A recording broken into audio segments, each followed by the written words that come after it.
Hello, everybody, and welcome back to Don't Fret with me, Martin. Hooray! And there was much rejoicing. Video number 2 is a curious thing. So, obviously, I have goals and aspirations for this channel, and I have ideas of different content that I want to do, including things like a virtual summit and talk about all things men's health and do interviews and stuff like that. But in terms of the marketing side of things, I've had to do a huge pivot in this space because up until this point, I started my own business around about 5 years ago. And it was a business doing physical events for human resources. Different types of events, but the central theme was around networking and building relationships in HR. And I loved it. It was kind of financially lucrative. It was more money than I'd ever known in the past. But, ultimately there was limited growth opportunities. And it was a bizarre kind of experience because for 3 years I tried a bunch of different things. Didn't really grow. I managed to automate some of it and certainly kind of took a lot of the insane workload that I had to put in at the start, but I still wasn't making any more money. It didn't really see any growth. And I was called to purpose with the men's emotional health stuff and this content and this whole channel, right? And COVID hit, right? I was actually avoiding doing this because, over there in the HR world was safe. It was guaranteed money and everything like that. And then COVID hit and all of a sudden I couldn't do physical events. So I was forced to pivot. So I've got an odd level of gratitude for the COVID pandemic. And I know that sounds a strange thing to say considering the devastation that it's caused, but I certainly believe that life happens for you and not to you, and that there is opportunity in every challenge, I guess. And so fast forward a bit of time, I finally decided to launch the YouTube channel. I've been consuming a lot of content around marketing, and there was a challenge put forward by Russell Brunson and the team at ClickFunnels. It was kind of a challenge. It was challenge enough. I took it as a challenge anyway. And it basically said, if you document your journey, your purposeful journey, every day for 366 days, you will not have any financial worries. Now I pivoted that slightly because I'm less concerned about the financial worries and more concerned about the impact. So when I decided to pick YouTube as a channel, I committed to 365 or 366 days over the next year to make sure that I had content going out every single day. And day 2's come up. It happens to be a very, very busy day. I've got interviews around men's health. I've got things preparing for the virtual summit. This morning I got the all clear for my latest COVID test. I'd had some symptoms and had a test and it's negative, so I no longer have to self-isolate. So I'm going to be going to visit my partner later. But I did commit to content every single day.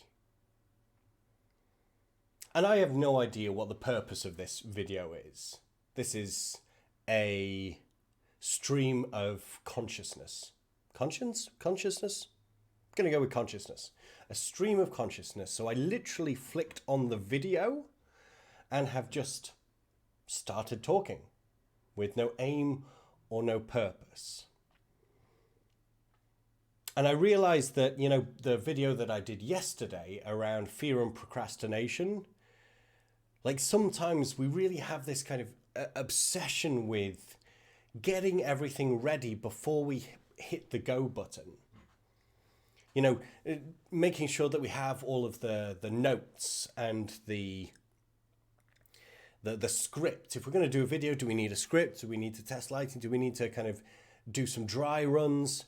Do I need to make sure that the editing process is going to go smoothly and everything like that? I'm not going to do that for this video. I have literally hit the record button and just started talking.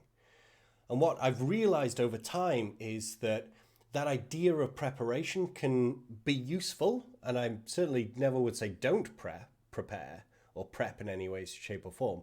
But too much prep can arrest the progress.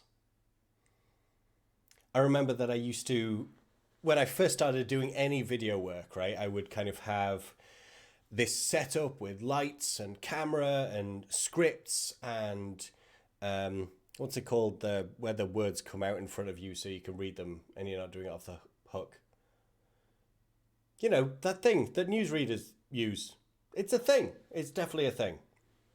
Anyway, so I would get all of this technology and it would take me, and, you know, then I would kind of do my beard and my skin and everything like that. And it would take me an hour to get started.